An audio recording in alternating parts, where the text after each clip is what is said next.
Na fazenda que eu nasci, vovô era retireiro. Em criança eu aprendi prender o gado leiteiro.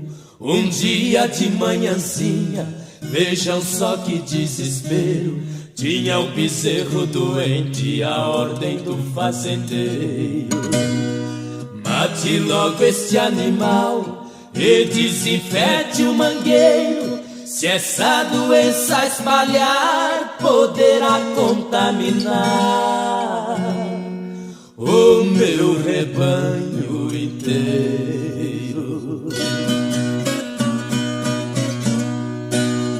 Eu notei que o meu avô ficou bastante abatido por ter que sacrificar o animal recém-nascido. Nas lágrimas dos seus olhos eu entendi seu pedido.